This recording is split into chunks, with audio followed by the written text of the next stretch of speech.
Welcome to IUPAC और हम बात करेंगे आर्टिकल 26, 27 एंड 28 की और प्लस एक कॉन्सेप्ट हम इसमें डिस्कस करेंगे सेकुलर स्टेट का।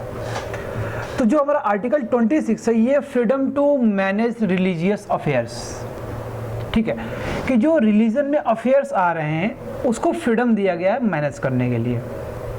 क्या है आर्टिकल 26? ये गारंटी करता है to the religious right to the religious denomination, establishment, religious institution including religious endowment, charitable trust। देखिए जी, रिलीजन को स्टेट से कोई लेना देना नहीं है, क्लियर। यही माइंड बनाना है कि धर्म को हमारे ब्यूरोक्रेसी एडमिनिस्ट्रेशन से, स्टेट से, टोटल स्टेट वर्सेस रिलीजन अलग। स्टेट में सब कुछ आता है, पार्लियामेंट, ब्यूरोक्रेसी, एडमिनिस्ट्रेशन सब कुछ आता है, रिलीजन अलग। ये दो अलग ब्रांचें हैं, दो अलग बैंक है ऑफ ए रिवर, किनारे हैं एक नदी के, साहिल हैं एक नदी के।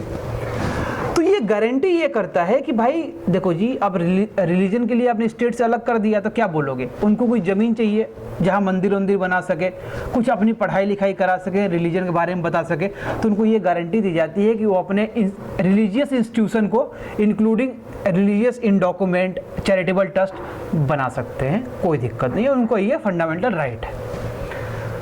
अब जो जैसे ये जो सच रिलीजियस इंस्टीट्यूशन होंगे ये इंजॉय करेंगे राइट टू एडमिनिस्ट्रेशन। अब यहाँ पे गवर्नमेंट तो एडमिनिस्ट्रेशन करेगी नहीं, क्योंकि रिलीजन एकदम अलग है, ठीक है, रिलीजन एकदम अलग है। किससे अलग है?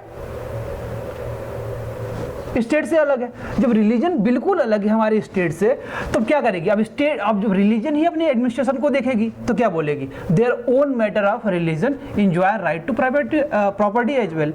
राइट टू प्रॉपर्टी नहीं होगा, कल स्टेट बोलेगी हटो यहाँ से, निकलो भाई, ये से थोड़ा होता है, कहाँ मंदिर बनाऊंगा मैं, कहाँ मेरा ट्रस्ट होगा, कहाँ मेरा रिलीजियस इंस्टीट्यूशन होंगे, है ना, कहाँ मैं बनाऊंगा सराइन, कहाँ बनाऊंगा, कहाँ पे मैं अपने मंदिर बनाऊंगा, कहाँ पे कुछ लोगों के रहने की जगह बनाऊंगा, कहाँ पूजा होगा, कहाँ पंडाल लगेगा, ये सब तो नहीं हो सकता ना, उस प्रॉपर्टी चाहिए। तो राइट टू प्रॉपर्टी इनको दी गई है। फंडामेंटल राइट नहीं है, लीगल राइट्स है, फंडामेंटल राइट नहीं है राइट टू प्रॉपर्टी। ये पहले हमारे फंडामेंटल राइट में थी राइट टू प्रॉपर्टी, लेकिन इसको एबॉलिश कर दी गई, हटा दी गई थी।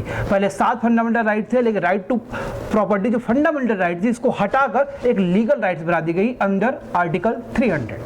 Clear? State can take over any private property by law in public interest. अब स्टेट कोई भी प्राइवेट प्रॉपर्टी जो है उसको ले सकती है by the law in the public interest. कोई पब्लिक इंटरेस्ट है तो वहाँ से स्टेट अपनी जमीन ले सकती है। मतलब इनकी प्रॉपर्टी सरकारी प्रॉपर्टी नहीं है जी, इनकी प्रॉपर्टी कैसी प्रॉपर्टी है? प्राइवेट प्रॉपर्टी है। यदि इनकी प्रॉपर्टी में कोई प्रॉब्लम आ रही है, रोड बनानी है भाई, अब ये देंगे नहीं तो फिर क्या होगा? वहाँ पे ट्यूबवेल लगानी है, वहाँ पे मुझे स्कूल खोलना है या कुछ और काम करना है, तो इनसे राइट टू प्रॉपर्टी के तहत ये लिया भी जा सकता है इनसे थोड़ी सी ज़मीन, बट पब्लिक इंटरेस्ट में लिया जाएगा और उस पर भी रीजनेबल रिस्ट्रिक्शन रहेंगे। रीजनेबल रिस्ट्रिक्शन सब में होंगे। ये जितने राइट्स हमने दिए हैं ना कि आप इंस्टीट्यूशन खोलो, चैरिटेबल ट्रस्ट खोलो, अपने आपका जो डॉक्यूमेंट है, इंडोर्समेंट है, सब कुछ करो, लेकिन इस पर क्या होगा? एक रीजनेबल रिस्ट्रिक्शन होगा।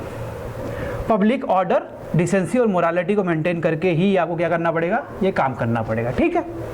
आर्टिकल 27 क्या कहता है इसकी बात करते हैं। Right to living taxes. जो लिविंग टैक्सेस की बात हुई तो ये बोला है कि भाई टैक्स नहीं लगा सकते। क्यों? क्योंकि पहले लगे हुए मिडिवल पीरियड में हमारा हिस्टोरिकल जो लेगेसी है उसको यूज किया गया। Truly shows secular character of the state.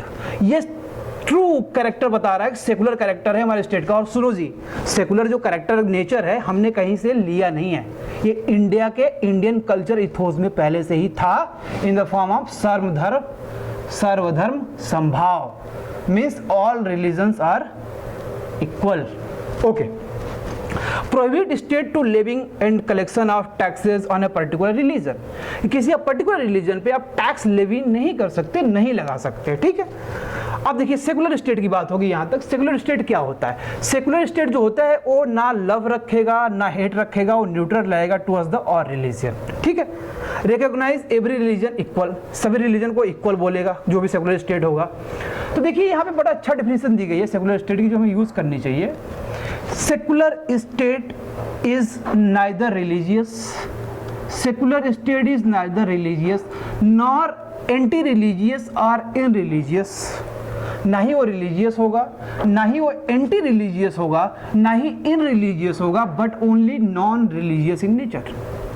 भाई ना उसका धर्म है, ना वो धर्म के अगेंस्ट है, बस वो क्या है, नॉन रिलीजियस है। मतलब कि न्यूट्रल है, धर्म की तरफ न्यूट्रल है, उसको धर्म से लेना देना नहीं है, ना उसको प्यार है, ना मोहब्बत है, ना घृणा है, कुछ नहीं है, मैं न्यूट्रल हूँ रिलीजियस की तरफ से। सेकुलरिज्म का मतलब ये होता है इज नॉट बॉरोड कॉन्सेप्ट। हमारे यहाँ कोई बॉर्डर कॉन्सेप्ट नहीं है भाई, ये कल्चरल इथोस का पार्ट है इंडिया का, is based on the ancient India principle is sarva dharma samabhav. ये पहले से ही हुआ है, नाम देने से चीजें थोड़ी चेंज हो जाती हैं। हमने दिया सेकुलरिज्म का कॉन्सेप्ट, ऑलरेडी हमने अपने right to freedom of religion हमने इसको इनकलकेट किया है, इसको इनकम्पास किया है, हमारे अंदर ऑलरेडी है ये चीज। तभी तो हमारे सारे धर्म इसी लैंड पे रहते हैं, इंडिया पे। पूरी दुनिया बर्बाद हो जाए और फिर इंडिया बचा रहा है तो काम हो सकता है पूरे वर्ल्ड का। ठीक है, अब आते हैं कि आर्टिकल 28। अब भाई बात ये होती है ना कि जो रिलीजियस लोग होते हैं इनकी कुछ पढ़ाई होती है, जैसे कुरान हो गया, गीता हो गई, बाइबल हो गई। अब पढ़ाई होगी तो उनका एक एजुकेशनल इंस्टीट्यूशन भी होगा, ठीक है, वो आगे आएगा। उसके पहले हम ये देखेंगे कैसे मेंटेन होगा। मान लीजिए कि पूरे कंट्री में हमारे यहाँ स्कूल हैं जो सरकार ऑन करती है, कुछ रिलीजियस लोग इसको ऑन करते हैं। तो मान लीजिए स्कूल, सरकारी स्कूल खुलता है, सुबह सुबह ही वहाँ पे जय माता दी शुरू हो जाता है, या कुरान शुरू हो जाता है, वहाँ प्रिंसिपल मान लीजिए मुस्लिम में कुरान शुरू हो जाता है। तो ये नहीं होगा, क्यों? क्योंकि यहाँ पर रिलीजियस इंस्ट्रक्शन है इन द एजुकेशनल इंस्टीट्यूशन कि यही मतलब ये है, educational institution that are owned and maintain by the state, no religious instruction whosoever is imposed. कि हम सरस्वती माँ की जो पूजा करते हैं ये भी एक तरह से आपके कानून के खिलाफ आता है। क्यों? क्योंकि वो सरकार पैसा दे रही है, ऑन कर रही है और मेंटेन कर रही है, तो आप कोई वहाँ पर रिलीजियस प्रोपेगेंडा नहीं चला सकते स्कूल में। वो एजुकेशनल इंस्टीट्यूशन है, कोई रिलीजियस प्लेस नहीं है। ठीक, अब एक प्राइवेट एजुकेशनल इंस्टीट्यूशन है that are receiving aid out of the state fund, वो भी क्या कर सकता है कि यहाँ पे अपना कोई प्रोपेगेंडा, रिलीजियस प्रोपेगेंडा नहीं चला सकता है। ठीक, और क्या हो सकता है? Private educational institution recognized by the state in the above two category of the institution, religious instruction can be imposed but cannot be compulsory। कि जो प्राइवेट एजुकेशनल इंस्टीट्यूशन है ये स्टेट के द्वारा रिकॉग्नाइज तो किए गए हैं, जो ऊपर दो कैटेगरी में आए, बट ऑन एंड मेंटेन नहीं करे जा रहे हैं। तो हो सकता है कि आप थोड़ा सा रिलीजियस वहाँ चीज़ें बता दें, बट कंपलसरी आप नहीं कर सकते, you can't make it compulsory. ठीक, चौथा केस है मदरसा का केस है। किसी हिंदू के स्कूल का, हिंदू अपने गीता पढ़ाने के लिए उन्होंने एंशिएंट टाइम का स्कूल खोल लगा, उसका केस है। कि जो ट्रस्ट हैं वहाँ पे एंडोर्समेंट आ रहे हैं, पैसा आ रहा है लोगों का, और मान लीजिए ट्रस्ट हैं but administrate by the religious person.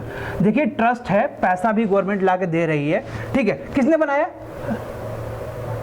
मठ है, ट्रस्ट है, किसने बनाया इसको? एक रिलीजियस पीपल ने बनाया है। तब यहाँ पे क्या होगा कि पैसा भले स्टेट से आ जाए, लेकिन वहाँ पे आप क्या करोगे कि वहाँ पे आप कंपलसरी कर सकते हो रिलीजियस जो आपको प्रैक्टिसेस हैं। जैसे मदरसा में क्या होगा कि आपको नमाज पढ़ना पड़ सकता है, मठ है तो वहाँ पे क्या आपको गीता के श्लोक पढ़ने पड़ सकते हैं, भले पैसा कहाँ से आए? स्टेट से आए, बट वो नेचर कैसा होना चाहिए? मठ होना चाहिए, ट्रस्ट होना चाहिए, और जो एडमिनिस्ट्रेशन हो उस जगह का वो रिलीजियस पर्सन कर रहा हो। कोई रिलीजियस पर्सन मतलब कि रिलीजियस ही हो, वो एक मुसलमान का अलग स्कूल हो, वो हिंदू का अलग स्कूल हो, क्रिश्चियनिटी का एक अलग स्कूल हो, ये सारी चीज़ें आती हैं। इसमें क्या होता है कि आप मैंडेटरी कर सकते हैं अपने रिलीजन को प्रोपगेट करने के लिए। तो ये हमारा केस रहा किसका? Freedom to manage religious affairs, secular state, और आर्टिकल 28 तक हमने बात कर ली है। अब आप बात करेंगे आर्टिकल 29 में कल्चरल एंड एजुकेशनल राइट्स की। सो थैंक्स फॉर वॉचिंग दोस्तों, हैव ए नाइस डे।